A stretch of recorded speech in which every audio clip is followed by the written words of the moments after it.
নামাজরত অবস্থায় মেয়েদের চুল খোলা থাকবে নাকি বাঁধা থাকবে? কত বছর বয়সে নামাজ রোজা আবশ্যক হয়? চুল দাড়িতে মেহেদি লাগানো কি ভালো?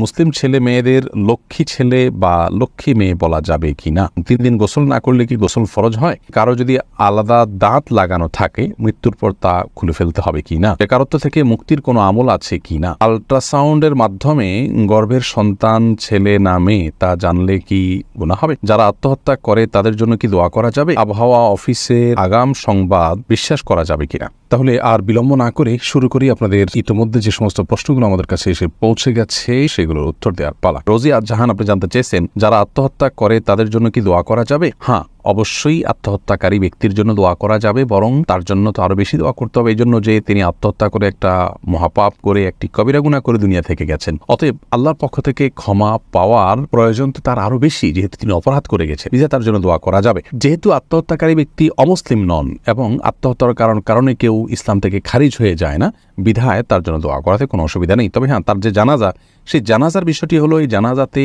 সমাজের সম্ভ্রান্ত এবং নেতৃস্থানীয় ব্যক্তিবর্গ উপস্থিত হবেন না। রাসূল আকরাম সাল্লাল্লাহু আলাইহি ওয়াসাল্লাম আত্মহত্যাকারী ব্যক্তির জানাজা উপস্থিত হন নাই, বিধায় সেটি ভিন্ন বিষয়, কিন্তু তার জন্য দোয়া করা যাবে এবং দোয়া করা উচিত। আল্লাহ তাআলা চাইলে তাকে ক্ষমা করতেও পারেন, কারণ আত্মহত্যাকারী ব্যক্তি কাফির হয় না। আখতার হোসেন আপনি জানতে চেয়েছেন, আল্ট্রাসাউন্ডের মাধ্যমে গর্ভের সন্তান ছেলে না মেয়ে তা জানলে কি গুনাহ হবে? দেখুন, আল্ট্রাসোনোগ্রামের মাধ্যমে গর্ভের সন্তানের অবস্থা যদি জানা যায় এবং ডাক্তাররা যে তাদের অভিজ্ঞতার আলোকে বিভিন্ন থিওরির ভিত্তিতে তারা যে বলেন যে ছেলে বা মেয়ে, এটি জায়েজ আছে, কোনো অসুবিধা নেই। আল্লাহ রাব্বুল আলামিন যে বলেছেন গর্ভে কি আছে সেটি আল্লাহ ছাড়া কেউ জানেন না, এর মাধ্যমে এটি মূলত এই পর্যায়ের কথা আল্লাহ তাআলা বলেননি। তার মানে কোন সময় গর্ভে কি যাচ্ছে না যাচ্ছে এবং কোন বীর্যে কোন শুক্রাণুতে কি সন্তান আছে না আছে সেটি আল্লাহ ছাড়া কেউ জানেন না। আল্ট্রাসোনোগ্রামের মাধ্যমে সাধারণত ডাক্তারগণ একটা পিরিয়ড পার হওয়ার পর, একটা সময়ে পৌঁছার পর, কয়েক মাস পর সেটি বলতে পারেন। অতএব সেটা একটা অনুমান, সেটা একটা ধারণা, তারা যা দেখেন সে অনুযায়ী তারা বলে থাকেন। অতএব কারোর দেখা জিনিস কেউ বললে সেটাকে বিশ্বাস করা যেতে পারে এবং সেটা গ্রহণ করলে বা সেটা তাদের কাছে জানতে চাইলে এটি গায়েবের প্রতি বিশ্বাসের শামিল হবে না, এটা জায়েজ হবে ইনশাআল্লাহ। প্রশ্ন করেছেন আবু বকর সিদ্দিক, আপনি জানতে চেয়েছেন বেকারত্ব থেকে মুক্তির কোনো আমল আছে কি না? বেকারত্ব থেকে মুক্তির সবচেয়ে বড় এবং প্রধান আমল হলো খুব সিরিয়াসনেসের সাথে কাজ করা। অনেক বেকার ভাইরা আছেন যারা খুব বেশি সিরিয়াসনেসের সাথে কাজ করতে রাজি নন, তারা অনেক সময় ইগো প্রবলেমে ভুগতে থাকেন। আপনি আপনার বেকারত্ব দূর করবার জন্য হালাল যে কোনো কাজকে স্বাগতম জানানোর মানসিকতা থাকতে হবে প্রথমত। দ্বিতীয়ত, আপনাকে অক্লান্ত পরিশ্রম করতে হবে। অনেক মানুষ দিনদার হন এবং দিনদারের মানে হলো দুনিয়ার কাজটাকে ঢিলাঢালাভাবে করা, তিনি এরকম মনে করেন। এটি ভুল ধারণা। বরং দুনিয়ার কাজ আপনি যখন করবেন পুরোপুরি মনোযোগের সাথে, সিরিয়াসনেসের সাথে, কঠোর পরিশ্রম করে আপনি করবেন। বেকারত্ব দূরের জন্য এই বিষয়গুলো অনেক বেশি গুরুত্বপূর্ণ। এর পাশাপাশি আল্লাহ রাব্বুল আলামিনের কাছে দোয়া করবেন এবং আল্লাহ তাআলার কাছে বিভিন্ন আমলের মাধ্যমে সাহায্য চাইবেন। তন্মধ্যে থেকে একটা আমল হলো ইস্তেগফার করা। ইস্তেগফারের মাধ্যমে আল্লাহ রাব্বুল আলামিন রিজিক বৃদ্ধি করেন, সূরা নূহের মধ্যে আল্লাহ রাব্বুল আলামিন বলেছেন। অতএব ইস্তেগফার বেশি বেশি করা যেতে পারে এবং রিজিক বৃদ্ধির জন্য সকাল সন্ধ্যার একটি দোয়া আছে, সেই দোয়াটা পাঠ করবেন, আল্লাহুম্মা ইন্নী আসআলুকা ইলমান নাফিআ ওয়া রিজকান তাইয়্যিবা ওয়া আমালান মুতাকাব্বালা। তো এর মাধ্যমে আপনি আল্লাহর কাছে রিজিক চাইবেন আর পরিশ্রম করবেন অক্লান্তভাবে এবং সিরিয়াসনেসের সাথে কাজ করবেন, মনোযোগের সাথে কাজ করবেন এবং কোনো কাজকে ছোট মনে করবেন না। হালাল উপার্জনের জন্য আল্লাহ তাআলা আস্তে আস্তে ইনশাআল্লাহ উপরে যেতে আপনাকে সাহায্য করবেন। কত বছর বয়সে নামাজ রোজা আবশ্যক হয়? কত বছর বয়সে ইসলাম শরীয়তের দৃষ্টিকোণ থেকে একজন বালক বা বালিকা প্রাপ্তবয়স্ক হন, এ বিষয়ে প্রথম কথা হলো যে বালক বা বালিকা প্রাপ্তবয়স্ক হওয়ার নিদর্শন যখন দেখা দিবে তখন তারা প্রাপ্তবয়স্ক হিসাবে বিবেচিত হবেন। মেয়েদের বালেগ হওয়ার বা প্রাপ্তবয়স্ক হওয়ার নিদর্শন হলো মাসিক আরম্ভ হওয়া, ছেলেদের স্বপ্নদোষ ইত্যাদি শুরু হওয়া। এই সমস্ত নিদর্শন যখন দেখা দিবে তখন থেকে তাদেরকে প্রাপ্তবয়স্ক ধরা হবে। সেটা কারোর 12 বছর বয়সে হতে পারে, কারোর 11 বছর বয়সে হতে পারে, কারোর 13 বছর বয়সে হতে পারে। যদি এই নিদর্শনগুলো দেখা না দেয় তাহলে সেক্ষেত্রে সর্বশেষ সীমানা হলো 15 বছর। 15 বছর বয়স হলে আবশ্যিকভাবে সে বালেগ হয়ে যাবে। তাহলে প্রাপ্তবয়স্ক হওয়াটা মূলত বয়সের সাথে সংশ্লিষ্ট বিষয় নয়, বরং এর সম্পর্ক হলো বালেগ হওয়ার যে নিদর্শন আছে সেটি দেখা গেছে কিনা, মেয়েদের মাসিক আরম্ভ হয়েছে কিনা, ছেলেদের স্বপ্নদোষ হয়েছে কিনা। সেটি যদি না হয় এবং বিলম্ব হতে থাকে তাহলে সর্বশেষ সীমানা হলো 15 বছর।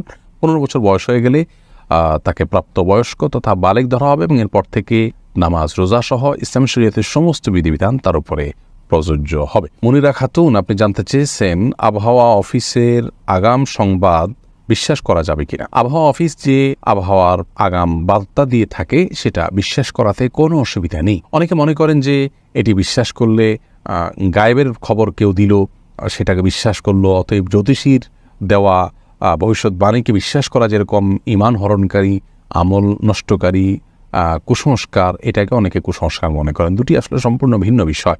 আবহাওয়া অফিস যে আবহাওয়ার আগাম বার্তা আমাদেরকে দিয়ে থাকেন সেটা তারা বিভিন্ন আলামত দেখেন, আবহাওয়ার গতি প্রকৃতি অ্যানালাইসিস করে আগাম তারা বিভিন্ন প্রযুক্তির মাধ্যমে জানতে পেরে সেটা আমাদেরকে তারা জানান। অতএব আপনি কারোর আওয়াজ শুনে বুঝতে পারছেন যে অমুক আসছেন, অথবা কারোর গলার আওয়াজ শুনে বুঝতে পারছেন অমুক আসছে, তার উপর ধারণা করে আপনি তাদেরকে বললেন যে সম্ভবত অমুক এসছে।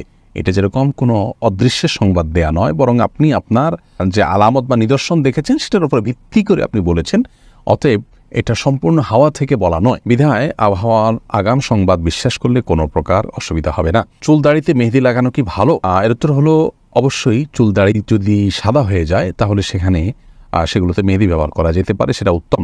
কারণ নবী করিম সাল্লাল্লাহু আলাইহি ওয়াসাল্লাম এক ব্যক্তির সাদা চুল বা দাড়ি দেখে তাকে বলেছিলেন যে এটাকে পরিবর্তন করো, তবে ওয়াজান্নিবুস সাওয়াদ, কালো কালার থেকে বেঁচে থাকবে। তার মানে চুল বা দাড়ি যদি সাদা হয়ে যায় সেটাকে মেহেদির কালার হতে পারে, জাফরানি কালার হতে পারে, ন্যাচারাল কোনো কালার দিয়ে সেটাকে পরিবর্তন করা যেতে পারে। তবে সেটাকে পরিবর্তন করতে গিয়ে যেন কালো বানানো না হয়, কারণ কালো করার মাধ্যমে প্রতারণার আশ্রয় নেওয়া হতে পারে, তার বয়স লুকানোর চেষ্টা হতে পারে, এবং আরও নানা দিক সেখানে, খারাপ দিক হয়তো সেখানে আছে। সেজন্য হাদিসে কালো কালার ব্যবহার করতে নিষেধ করা হয়েছে। এছাড়া সাদা চুল বা দাড়ি এটাকে অন্য কালার দিয়ে পরিবর্তন করা এটা ভালো। তবে লক্ষ্য রাখতে হবে যে এই কালার আপনি ব্যবহার করছেন সেটা যেন কেমিক্যাল এর কালার, এভাবে কেমিক্যাল কালার না হয় যেটার কারণে চুলের উপরে আলাদা, চুল বা দাড়ির উপরে আলাদা একটা স্তর পড়ে যায়। এরকম যেন না হয়, যেটা অনেক পুরু হয়ে গেছে, আলাদা স্তর পড়ে গেছে, খসে খসে পরবর্তীতে পড়ে, এমন যেন না হয়, তাহলে উজু গোসল হবে না। জাস্ট কালার হলো এটুকু যদি হয় তাহলে কোনো অসুবিধা নেই। জেন্টেলম্যান আইডি থেকে আপনি জানতে চেয়েছেন মুসলিম ছেলে মেয়েদের লক্ষ্মী ছেলে বা লক্ষ্মী মেয়ে বলা যাবে কি না? না ভাই, এভাবে বলা উচিত নয়। আমরা অনেক সময় নিজের সন্তানদেরকে স্নেহ করে ভালোবেসে লক্ষ্মী বলি, অবশ্য স্বামী স্ত্রী একে অন্যকে বলেন। লক্ষ্মী বলা উচিত এই জন্য নয় যে হিন্দুদের একটি ধর্মীয় বিশ্বাস হলো তারা একজন দেবীকে লক্ষ্মী বলে তারা সম্বোধন করেন, ডাকেন, বিশ্বাস করেন। তারা মনে করেন যে সৌভাগ্য, ধন, ঐশ্বর্য এগুলোর অধিষ্ঠাত্রী হলেন সেই দেবী। তো সেই জায়গা থেকে তাকে লক্ষ্মী বলা হয়, ভালো লক্ষণ তিনি বহন করেন। তো নিজের সন্তানকে বা প্রিয় কোনো মানুষকে যদি আপনি লক্ষ্মী বলেন, কেমন যেন আপনি সেই বিশ্বাসকে স্মরণ করে তাকেও ভালো লক্ষণ বহনকারী ওই দেবীর মতো, যদি আপনি এরকম মনে করে করছেন না, কিন্তু তার সাথে সাদৃশ্য হচ্ছে, সে বিশ্বাসের সাথে কিছু দিক থেকে বাহ্যিকভাবে হলেও মিলে যাচ্ছে।